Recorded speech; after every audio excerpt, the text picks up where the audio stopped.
We were getting ready to record the Sunday Service album, Jesus is Born.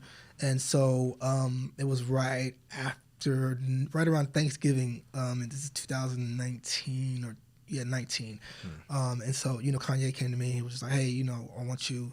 With Kanye, everything he asks it's not a lot of time to do it. It's just like everything is now, no matter what you're doing. And so, he calls me the night before and he's just like, hey, I want you to come to the house and play Christmas, wake the family up with Christmas songs on the piano. This is like 9-10 p.m. I was like, all right, like when? Tomorrow. I was like, sure. And I was like, just tomorrow? He's like, not every day till Christmas. And I was like, are you serious? He was dead serious. Can we talk? Oh, can we talk? Can we talk? R&B. What's up? It's your boy Ian Vaughn, the R&B ambassador. Listen, I apologize for the interruption, but I need you guys to help us continue to grow this channel. We're doing such a fantastic job growing, bringing you amazing content from some of our favorite R&B artists and contributors. I'll need you to do this one little thing: like, comment, subscribe. Subscribe is key. Also, hit the notification bell. This will help us to continue to bring more and more fantastic artists to the platform. So with that said, this is a continuing conversation. Can we talk R&B? Now back to the show. What's up? It's your boy Ian Vaughn, the R&B ambassador, and we're here for another episode of the Can We Talk R&B podcast. We have a special guest in the building. He is a multi-Grammy winning producer, musician across the board, just extraordinaire. We have Phil the Keys in the building. What's going on, brother? What's up, man? How you doing? I'm good, Glad man. Glad to be here. Yeah, pleasure to have you, bro. So you're a Southern boy. You're from H-Town. Yes, sir. I'm from Baton Rouge, Louisiana. Okay. So we have a connection in terms of, I spent a lot of time growing up in Houston, singing in churches, back and forth to a lot of, I know the pedigree of the real musicians. You know what I'm saying?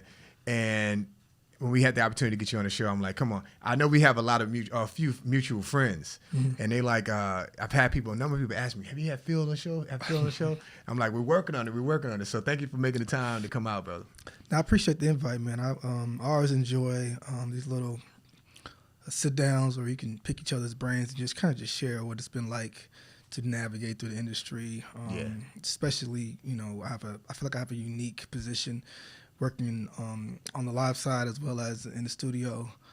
So I think it creates some insight that a lot of people may or may not be familiar with. Absolutely. Yeah, absolutely. And that's a major difference between being a studio musician and a live musician. A lot of live musicians don't get the the patience or get the that level of training to understand the transition from playing live and playing in the studio.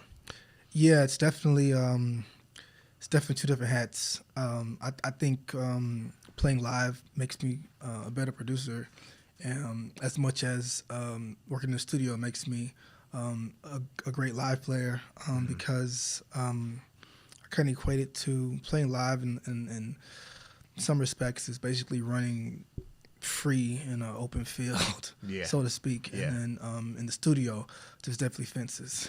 No, absolutely. I love that. That's right. That's perfect. There are fences in the studio. 1000%. Exactly. We got to play within this BPM. We got to play within this. Yeah, absolutely. Yeah, I've never been able to transition. I don't even call myself an elite musician. I'm a good singer. I'm a good songwriter musician, but when it comes down to performing, I'm like, I got to get my guys to come play. When it comes down to the studio, I got to get somebody else to come play. You know what I mean? Yeah, absolutely. I got you. So take me to the beginning, man. So you're born and raised in Houston. What made you fall in love with music? What made you fall in love with R&B music? So actually, I was born in Fort Lauderdale, but I moved to Houston like when I was a baby. So I was basically raised in Houston. Okay. In essence, but parents are Jamaican. And so if you're familiar with any Jamaicans, they typically migrate to South Florida, Atlanta, North Carolina, New York, and then Texas. And so... in Toronto. Yeah, in Toronto. Toronto as well. Yeah. And so... Wagwan. Yes, sir. So growing up in Houston, I grew up Seventh-day Adventist, which is more of a conservative denomination, and growing up playing hymns and really taking a structured approach to a lot of different things. But thankfully, my mom, had a bigger vision, and she didn't want to put a ceiling or a cap on my potential as a musician, and so she really, really had the foresight to give me piano lessons from a young age and not limit me to the four walls of a church. Yeah. And ironically, a fun fact, in my home church growing up, Robert Glasper, his mom was our church pianist. Wow. And yeah, talk about that. And so for at least 5-6 years, she was just there every week, giving my mom advice, pouring into me, and they developed a strong friendship. And so I've known Robert since I was a little kid. Wow. And kind of just is crazy to kind of see how big he's become, and how far back we go, being from the same state. But I think a lot of times, God places you around certain people to allow you just to kind of see how big, you can dream. Sure. And I think what holds a lot of people back is they just can't see past a certain moment.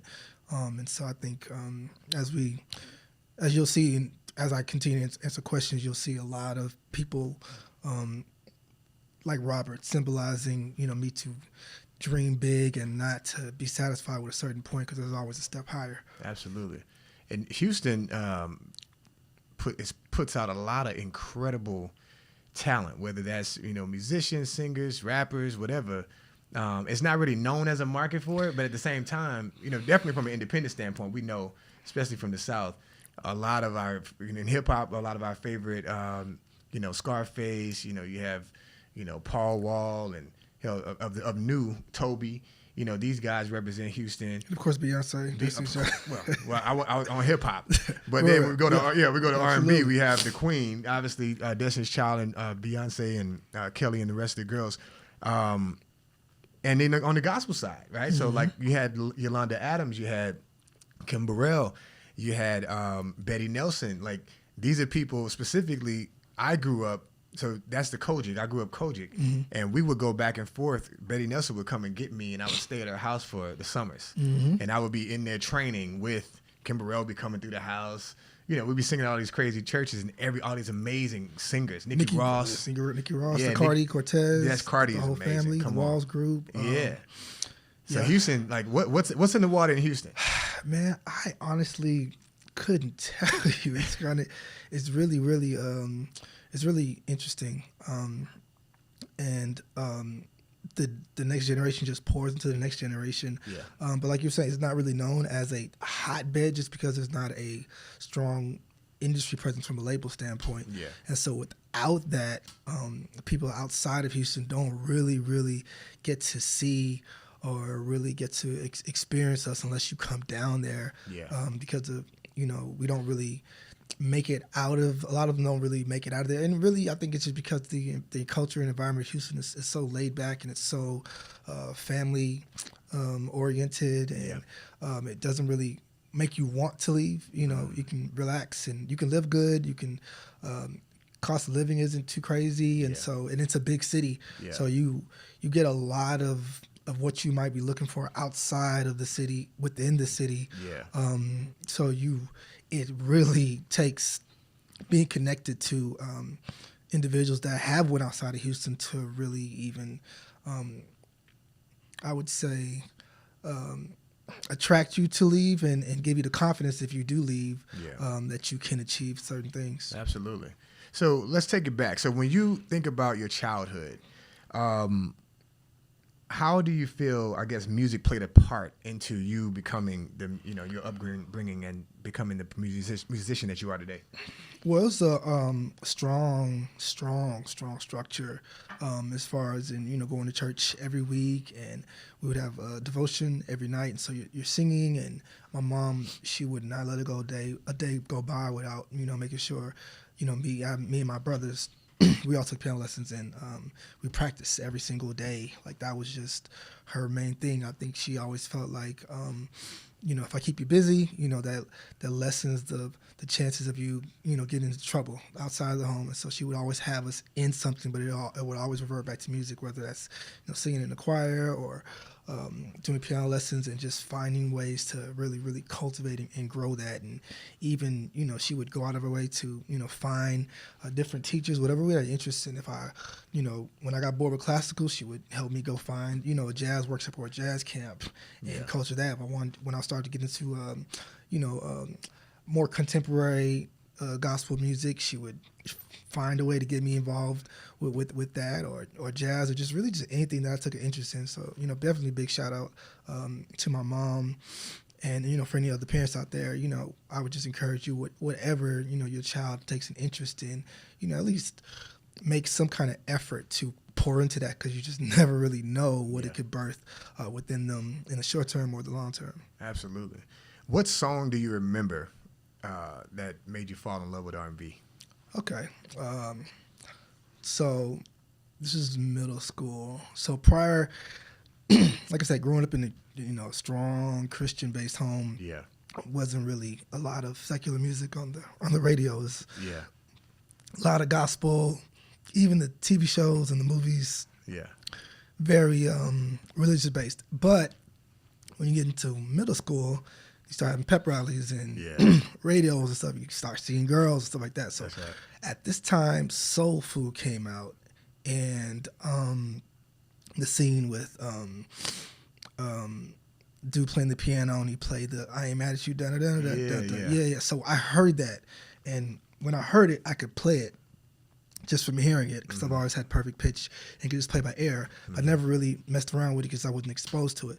So I was in middle school, and middle school that's when you start getting into band, orchestra, choir, whatever. So I was in band, and so in the practice room, I saw these girls that was crowding around this dude who was playing the little song from the movie, but he was playing it wrong.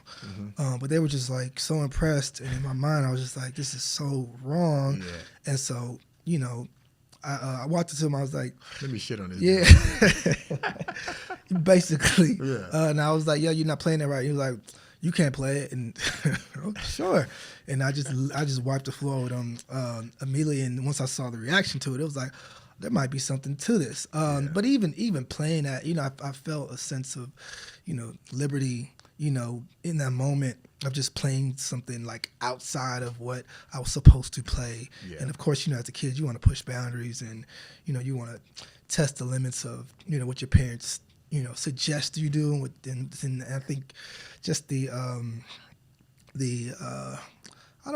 brazen spirit in me just was like, let's just see how far we can go with this. So then now it was a challenge of, okay, how many songs can I listen to on the radio and play right away? And so it just kind of just grew from there.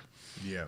So for those people out here who don't really know the difference between being a church musician and a secular or mainstream musician, can you define that or break that down for us? So I think the best way to explain it, the reason why they say, a lot of the best singers come from church and a lot of the best music comes from church, because there's a feeling that's attached to playing inside church. It's not just about the notes. Right.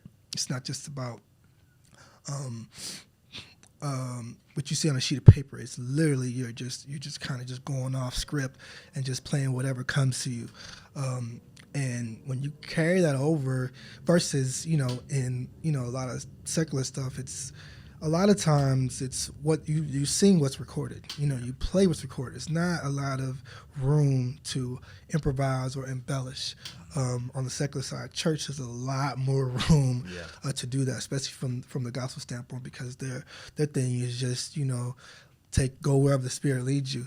And so I think having that background and kind of knowing the impact that I can have on the crowd and congregation, because you've seen it firsthand. If I play it like this, but if I add this, it changes how the singer sings it. It changes how the musician sings it.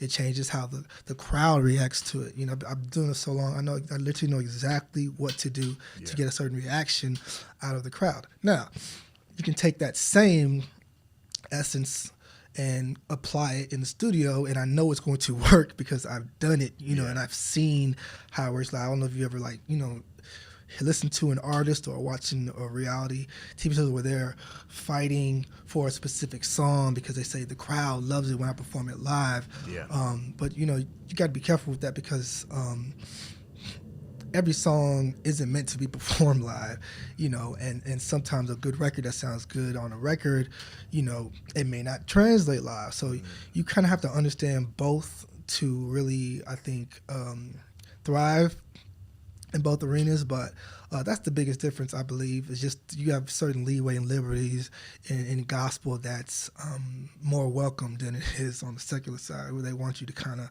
walk a more narrow line in a sense.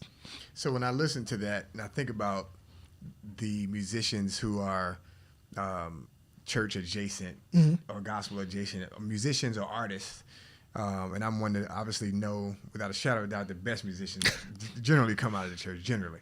And I think about one of my favorite current artists right now is PJ Morton. He's from New Orleans. I'm from Baton Rouge. That connection is there in terms of he's coming from his father's church. His father was an amazing artist as well. What's your connection to PJ? So PJ is like another, Robert Glasper in my life. I met PJ my late teens.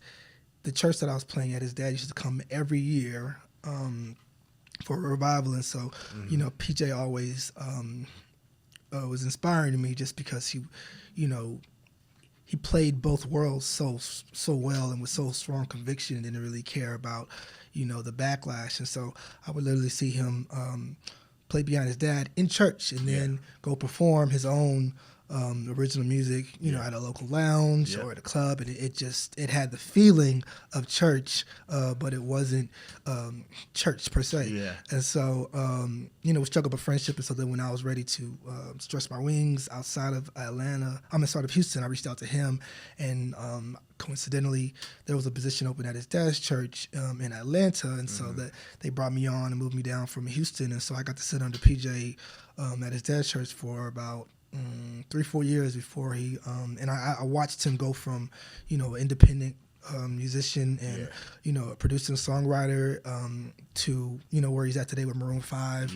And so imagine just being there and watching it happen, and to see him go from that point to this point, it can only inspire you to think bigger and to dream bigger. And remember the conversations that the two of us shared before all that happened. And so, man, he's definitely a mentor for sure, and definitely a big brother figure in my life. And to this day, I still, pick his brain from time to time and just, look at what he's doing for added inspiration. Yeah, PJ is amazing. He's definitely one of my favorite artists out right now.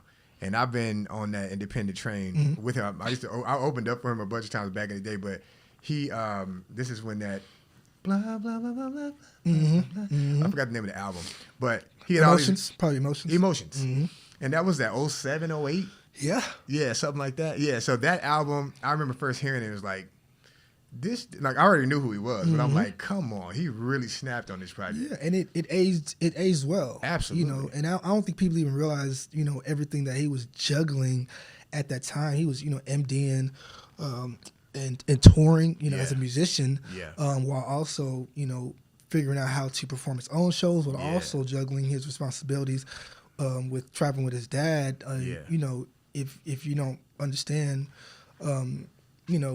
the depth of what I'm saying is, imagine his dad is one of the most prominent preachers of his time, and he would travel preaching maybe 3, 4, 5 times a week. And PJ was his personal organist, so he goes everywhere he goes. On top of that, he's still at the church as the music director, which means he's responsible for the band and arranging all the music, while also still traveling as a touring musician for other artists, while also still having to write and produce for other artists and himself, and then do his own shows. That's right.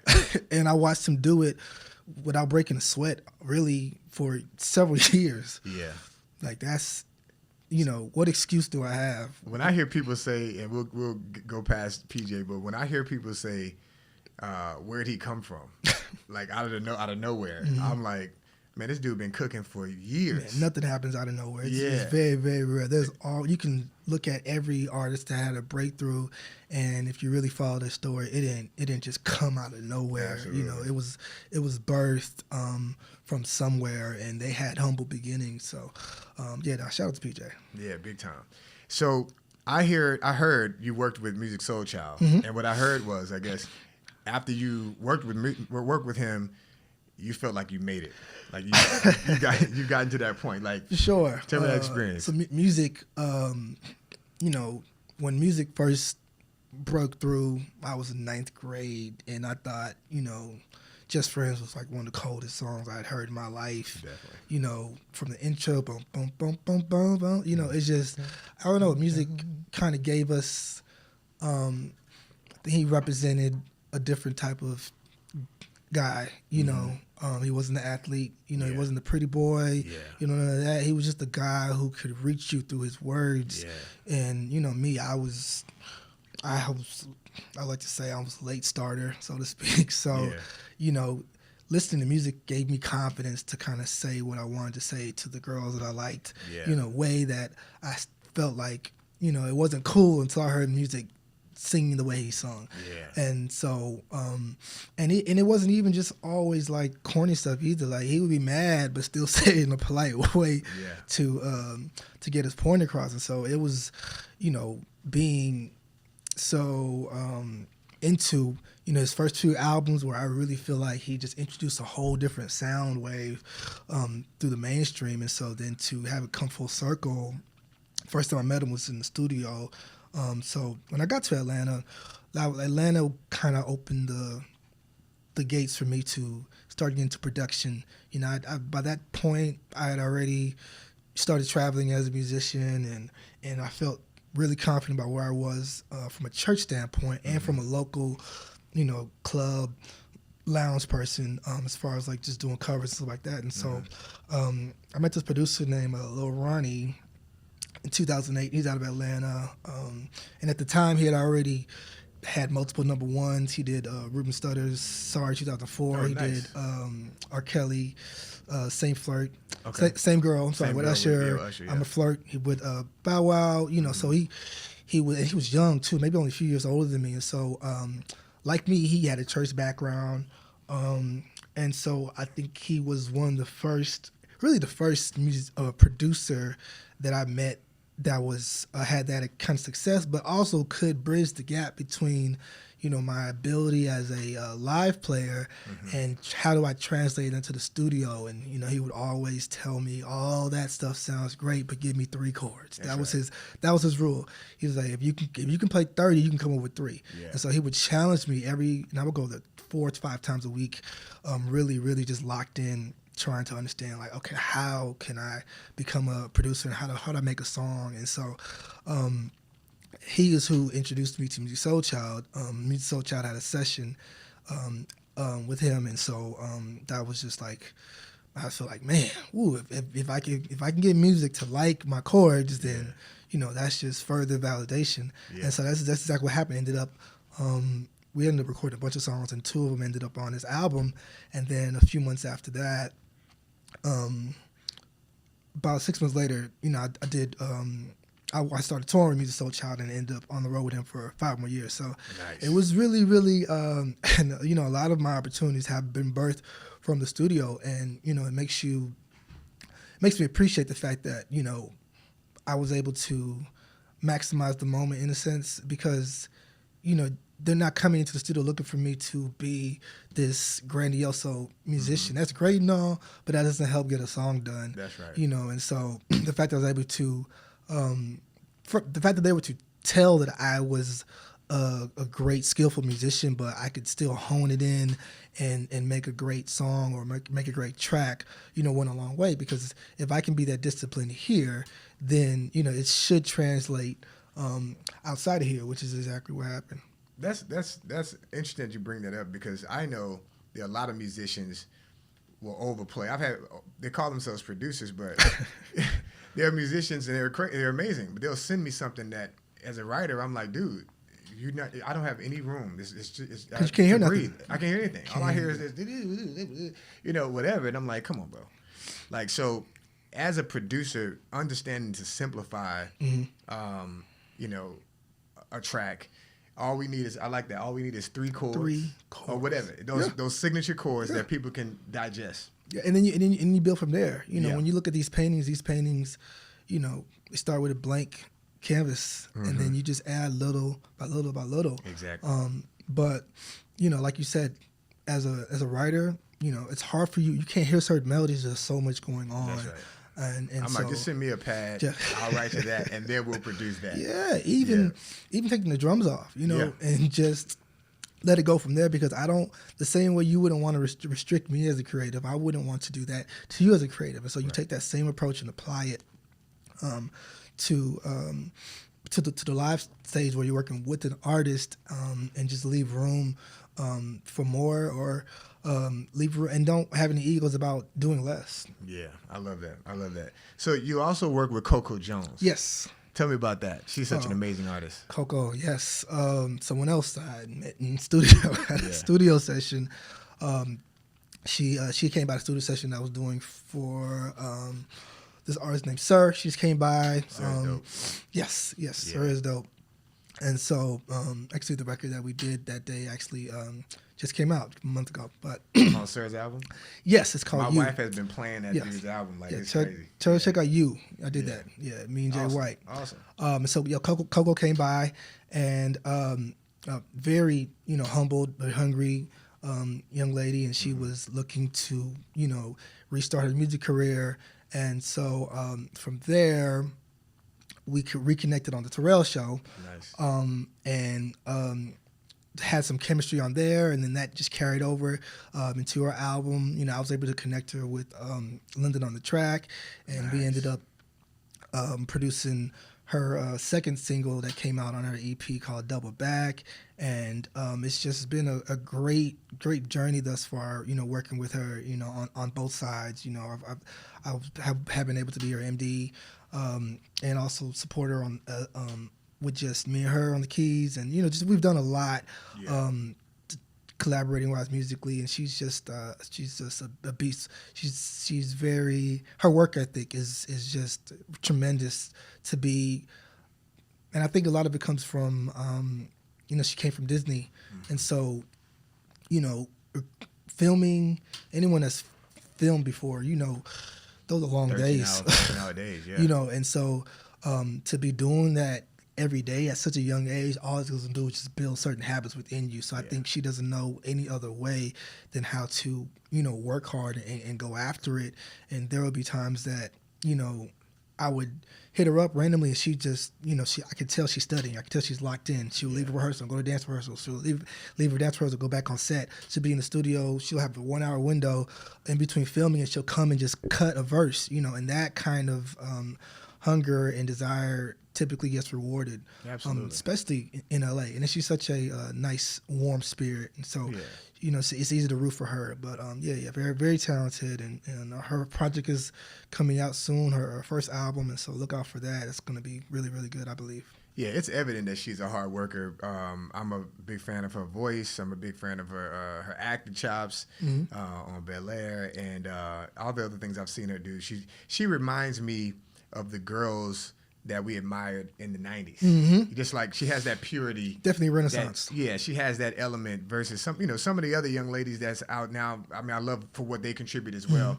But when I look at her, she has that throwback kind of feel to her. Yeah, there's an elegance to her as well. Yeah. That's kind of, we've lost our way with that.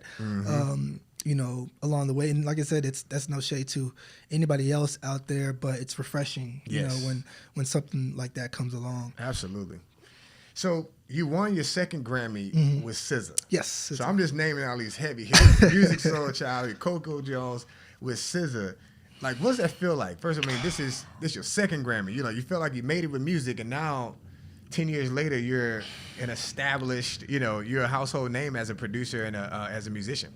It was definitely rewarding. You know, prior to winning my first with Kanye West, his Jesus King album. Yes. You know, I've been nominated at least, you know, 14 times. You know, for Crazy. you know, other from my work on other projects, and so you start to question whether you'll ever even feel that sense of accomplishment. Even though it's not the be all end all, but it's still notable. Yeah. It's like winning a championship as a musician. And I think you don't realize how big of a deal it is until you talk to people outside of music. And, you just mention it and they just, it's just like, you shrug it off, but, sometimes you can kind of overlook, the significance of it and how inspiring it is to, the next person coming up. And I hadn't actually attended the Grammys until this past year. And when I went, I think it just lit a fire in me, being in a room with all the entire industry and seeing them all having a sense of relief and a sense of achievement, by just even being nominated, not even being able to win. And so that was really, really special. I was actually nominated quite a few times that night. And so to actually, leave with one win was gratifying. That's amazing. So you mentioned Sunday service. Mm-hmm. How'd that come about? What's up? It's your boy Ian Vaughn from the Can We Talk R&B podcast. Listen, a lot of people ask me how they can support the show. One way is we have merch now, okay? So they have the T-shirts, have the logo on the front. On the back of the shirt, it says, "What's your favorite R&B song?" What better way to start a conversation than that? Listen, click the link right here. This is how you can support. A portion of the proceeds goes towards a program or initiative that I do every year where I get sneakers and other school supplies for children that are part of any creative art program. So I do appreciate the support. I'm sure the kids will too. God bless. I'm gonna sound like a broken radio. I'm telling you, it's in the studio. Yes, I was in the studio with a good friend of mine, Cosign, who I actually met. Shout out to Cosign, who actually I had met 8 years earlier with Lil Ronnie, my producer mentor from Atlanta. Mm-hmm. Cosign came one day and we connected then, and it didn't come full circle until maybe 8 years later. When I just moved to Atlanta, when I just moved to LA, and I reached out to him, and I'm the type of person, when I feel like I should have a certain, connection to someone, I don't really let up, I just kind of make you aware, and then I just kind of just continue to kind of just, my dad used to always say, when opportunity doesn't knock, there's a doorbell. So I'm going to ring the doorbell, you know what I'm saying? And you're going to have to tell me to go away, you know what I'm saying? And I might still ring it again, just, and I just may offer something that you might actually need just to kind of work my way in. But, Cosign, I pulled up on him. He remembered me. And then we started working on, at the time he was working on Empire and Star. And so we did some music for that. And then a month after that is when he was in the studio with Kanye, and he brought my name up to come by and to help with an idea. And from that one phone call, I ended up in the studio a whole week with him and Stereotypes and a lot of all Kanye collaborators. And the fun fact about that is I didn't even meet Kanye that entire week. I had left for 3 hours one day, and of course, in the 3 hours I left, he came by, and I wasn't there, but he heard some of the keys I laid on the track, and so he asked about that, and then a few weeks later, when the idea for Sunday service came along, Ray Romulus, he reached out and he was like, hey, Kanye has this idea, and he wants to put a choir together, and he was like, I don't know if that's your thing, but from the way that you play, I can tell that either you do or somebody that would be a good idea for that. So I then recommended Jason White to be over the choir. And so in that same breath of me mentioning Jason. So you brought Jason White? Yes. Okay. I called Jason. That's literally when I was pulling my phone up. That's what I was trying to remember his name. Yeah. Jason White. I called Jason and gave him the heads up that Kanye side would be reaching out. And so in the same breath as they were reaching out to him, when they started talking about putting a band together, Jason thought of me and said, it's funny you actually that because, the guy who referred me for the choir. That's your guy for the band, and they didn't even know it. Just because when you're in the studio, it's not my time to show off and do all that. I'm there for a specific objective, but your work will speak for you, and so Jason doing that, I really really appreciated it. Just because it's not too often that you can recommend somebody with the same energy that they can then turn around and recommend you. Sometimes, most of the time, it's always one side. It's never, a two-way street. A cohesive deal. It typically doesn't work out that way. So, and so that's how Sunday Service was birthed, and from me, and it's interesting because me and Kanye were both Geminis. Our birthdays are one day apart. Wow. And so, even before even meeting him and working with him, I always felt like I understood what he meant, regardless of the means that he, went about to display it. I always kind of saw past, all of that and be like, I think he's really trying to say this though. And so, careful what you wish for. I was met with that firsthand and seeing, how the whole thing came about and seeing that from, in the studio with him to, a whole movement like Sunday Service, and then even outside of Sunday Service, all of that, was very, very inspiring, and I appreciate that time for sure. Yeah, and it was such a moment. Like that album, I've always been a Kanye fan from the very beginning, and of course, he's had a lot of different things that's come up in his career over the last so many years that make you question why you love him or whatever, or whatever. But nonetheless, when Jesus is King, that project came out, the gospel roots that I have, and obviously the R&B guy that I am, and also the hip hop guy that I, in terms of a fan of hip hop, mixing and bridging all those sounds, but still having a purity to it. You know what I'm saying? It felt honest. It felt genuine. And it felt like everyone that was a part of that actually was, truly opening themselves up to try to connect spiritually to the masses. And I feel like, that album deserved all the acclaim that it received. But I just feel like, whether Kanye was just meant to be used in that moment for whatever it was, and you all, the whole team, it was a powerful moment. Yeah, I think a lot of things collided at that moment. You have someone who was relatively new to, his faith or discovering his faith in the manner in which he did. I mean, there's always been gospel roots in his music per se, but I think this one was him taking a deep dive into unlocking his spirituality or what you may have, his connection that he was searching for, getting closer to God. And so you have a bunch of church kids, that have seen the beauty and the ugly of dealing with church.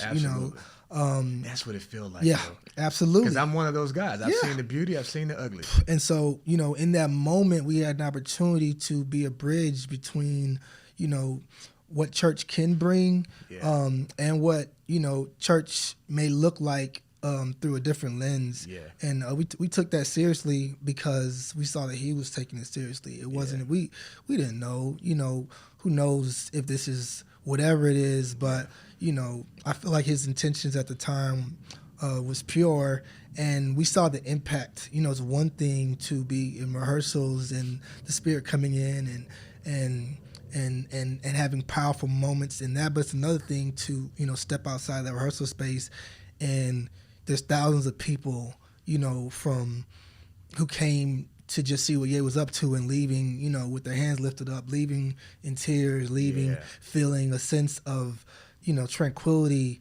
And we have so many testimonies, just from people that experienced it. It was just, you at that moment you realize this is bigger than just a paycheck. This is bigger than just, us having a good time with our friends and traveling the world. This is bigger than just, meeting, one of the greatest artists and producers and creatives, period, in our lifetime.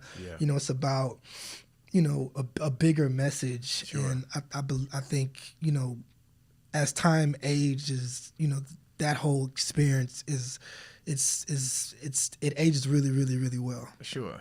And I mean, even when I look at that situation, I remove Kanye from it as Kanye, and I look at it as him being used by the Most High as a vessel for everyone. I mean, again, that's you, that's the band, that's the singers, just to be an instrument to do exactly what it did. I watched the performances, or I guess the Sunday service itself, on YouTube, and you guys got a chance to come to to Baton Rouge, from my hometown. I do remember that. I said I gotta come. Yeah. I wasn't even in town. I made sure to come that way I could actually experience it, and it was definitely a really, really powerful time. I enjoyed it. That was like in 2019. I tell anybody, even as what's going on, people, what is this? What's going on? I'm like, man, I can't even describe it to you. The clips don't do it justice. Yeah.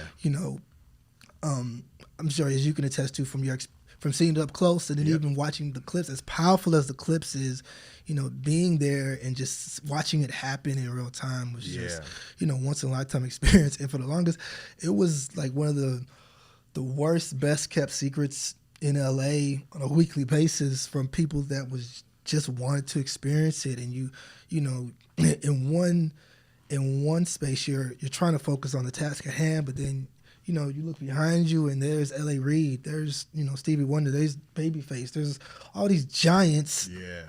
I had so many heroes that I had grown up looking and aspiring to be towards, Greg Philliganes, who toured with Michael Jackson, and all these prominent musicians, young and old, are just come up there just to see, what we have to offer, and, getting not necessarily a stamp of approval, but, getting their appreciation for what we offered, it can only just light up fuel under you and make you feel like, you belong. Sure. So I'm assuming, well, for the last few years, you've been going viral for playing at Kim Kardashian's house for Christmas. So I'm assuming that all kind of happened within that timeline? So one thing leading to another? Exactly. We were getting ready to record the Sunday service album, Jesus is Born.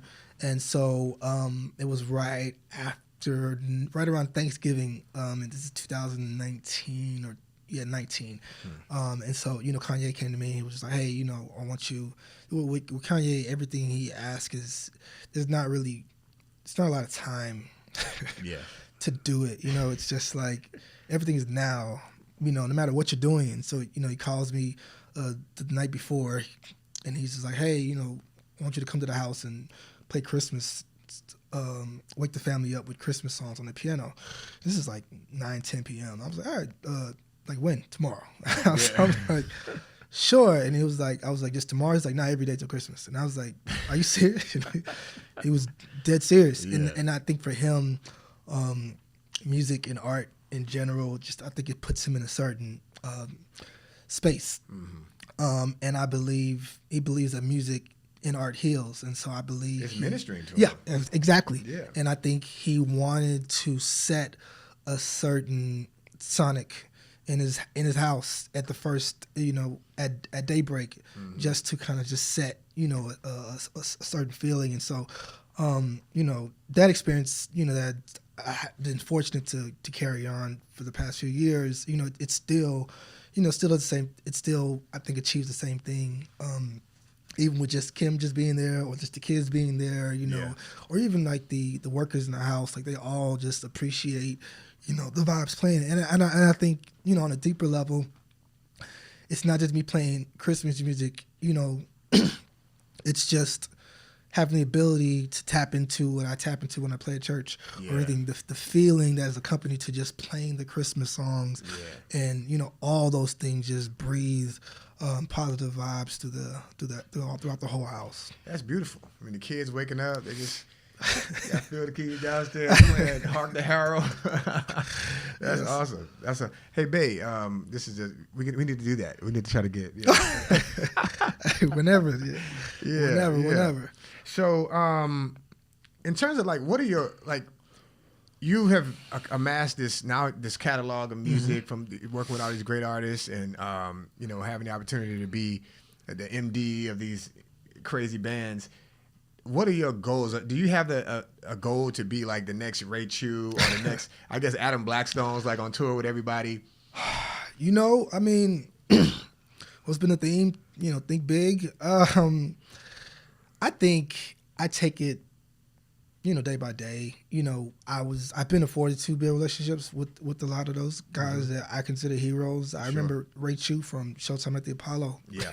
When I was a kid growing up. So to be Yes. able to, look at my phone and reach out to him and that's one thing I did do. At the height of Sunday service, I reached out to all of them.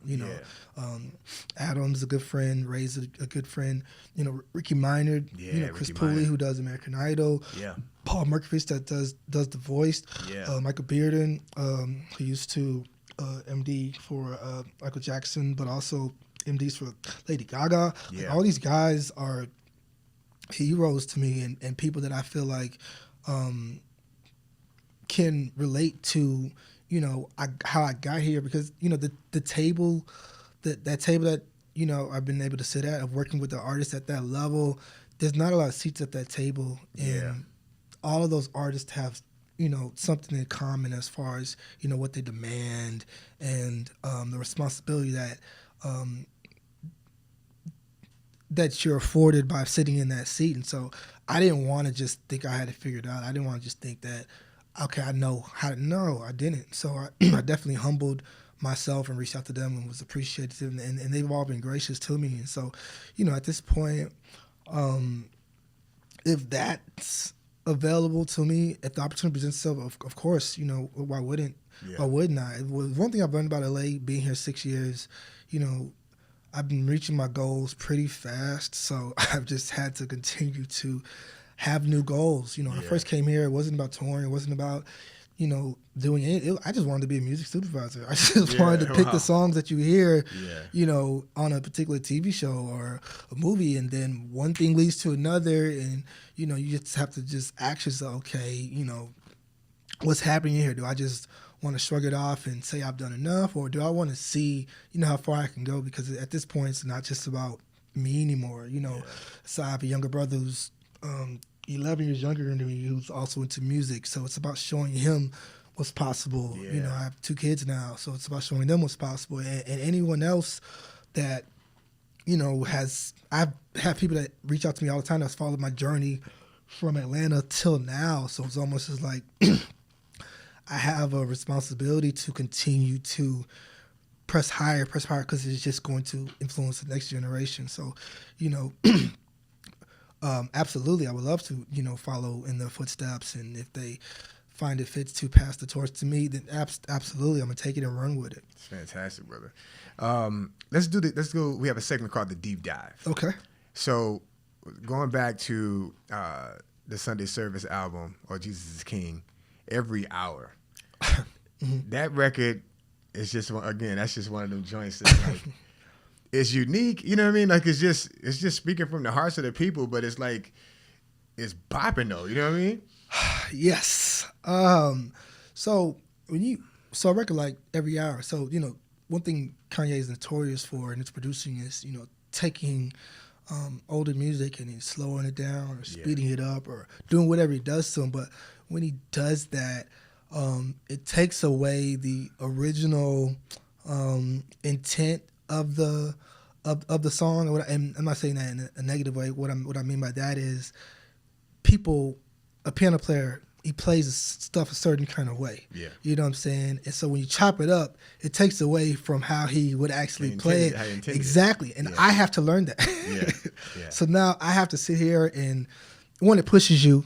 And it also, takes you down a different path of creative. Okay, wow, I didn't even think to play it like this. It opens up another avenue in your brain. Man, yeah, exactly. So then take that and then multiply it by 10, because then now live, when there's no fences, now we can, roam free. And I think that's what you get if you listen to, Every Hour on the Jesus King album, and then you go pull up the clip on YouTube, you're gonna get a completely different experience. That's only birthed from, what he heard, however he heard it, chopping it up. But yeah, there's a certain feeling in that, and that song is powerful. I remember the very first time we learned it, we did the Sunday service in Jamaica, and this is before the album came out, and we were listening. We had to break it down, we had to slow it down and speed it back up, kind of the same way he creates it. And so it's a very, very powerful song, and having seen how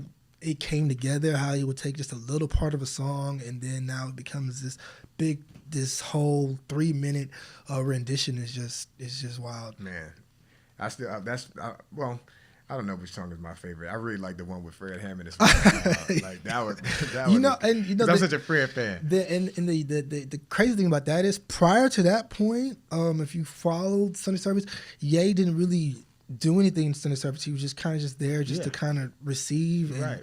As much as we would push him and tell him that we're here the people are here to see you, he was like, no, it's about the choir. It's about a bigger thing. I don't want to. And then one day he just taps in. And I think, my personal perspective on it, I think he was still figuring out how can he still be himself without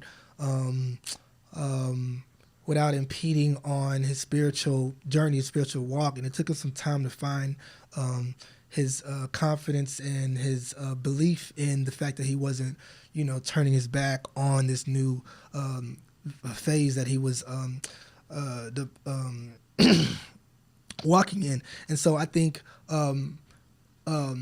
he put us ASR and, we were in the studio and he said, hey, I had this idea. And literally, when he was chopping it up, like whatever clips you've seen, like we saw it the first time it happening. Yeah. And he kind of just had a smile, or I like to say a snarl about where you kind of feel like, he got his swag back. And it happened in that moment. So when he did it, the part that he did it to is the end of the song. Like I'm not sure anybody even gets that far in the actual, this is an 8-minute song. And so you have to listen to the entire part to get to the end of it, to get to the part that he chopped and what he turned into. And like we just said with Every Hour, it literally births a whole new thing to walk into. And so, all of those, and those moments, I would say, is where you really, really appreciate, being in the room and being a part of something that,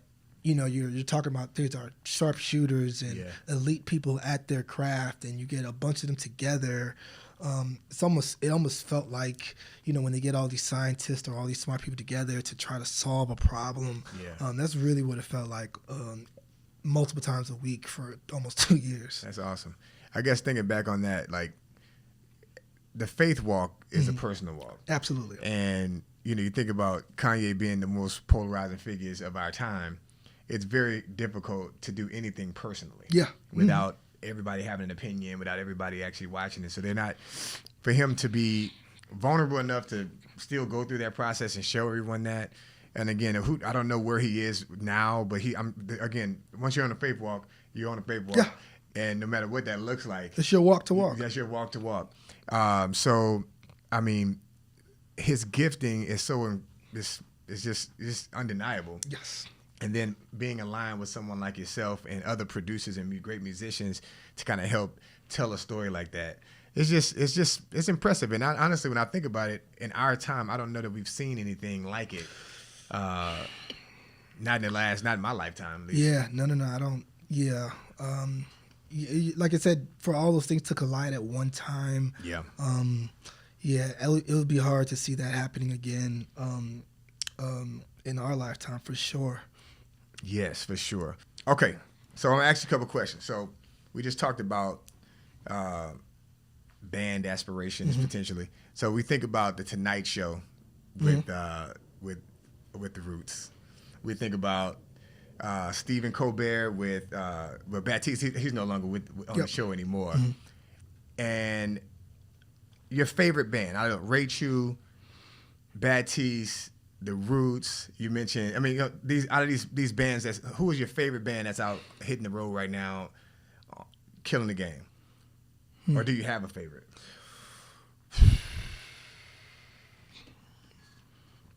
That I would probably Justin Bieber's band.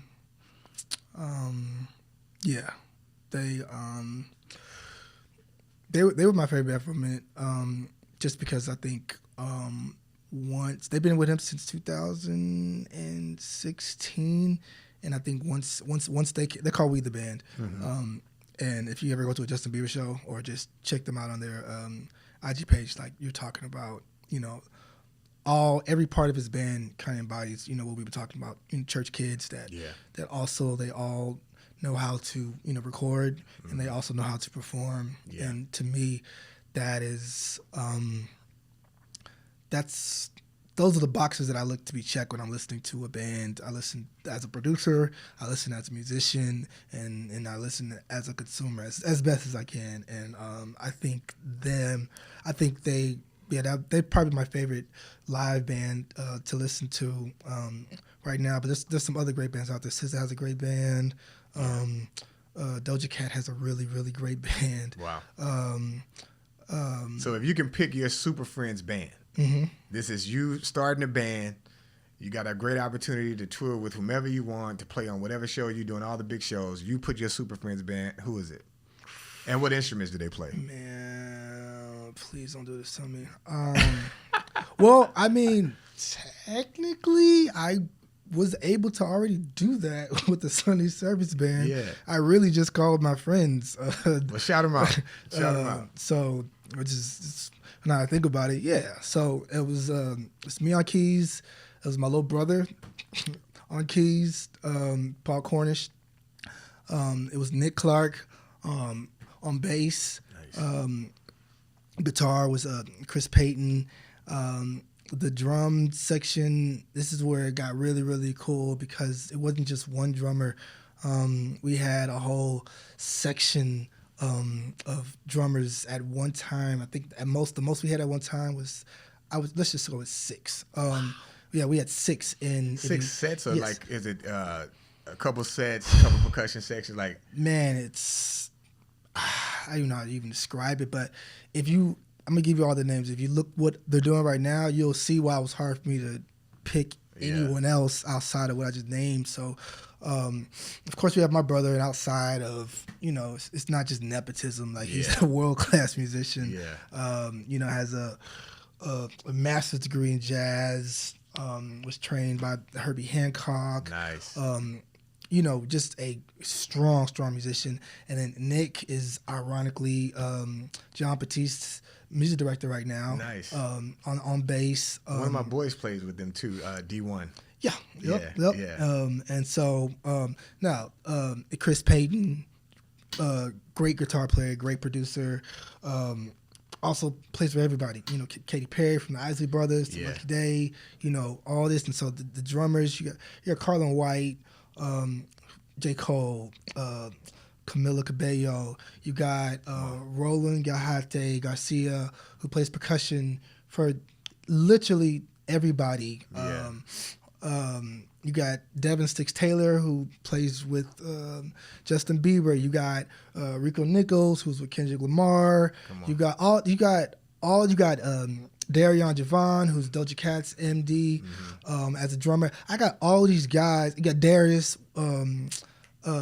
Woodley, who plays with a Boogie, plays with 50 Cent. Jesse J. So all these guys in one drum section. Craziness. And when I give you that analogy earlier about, you get all these great minds in one room to solve one problem. The problem that we had to solve was, how do we make all these sounds sound current, but without neglecting, their origin. That easily was my super band. And then when those guys couldn't be there, the guys I was filling in for them were also at the same level. Saying Justin Dees also played keys with us. He's with Charlie Puth. So you can go down the line. But it's easy to have that opportunity when the means and the resources is there. Every musician, even if they don't get to that level, they all want to do something cool with people that they are cool with and friends with, they're also talented with, because your friends aren't always intended to work with you. That's right. That's a fine line that you have to figure out. I've had to figure out. Look at the position I was in, and I had to figure out which friends can I rely on, not just socially, but creatively. Every friend isn't good, for every opportunity that you have. And so, that absolutely was my super band.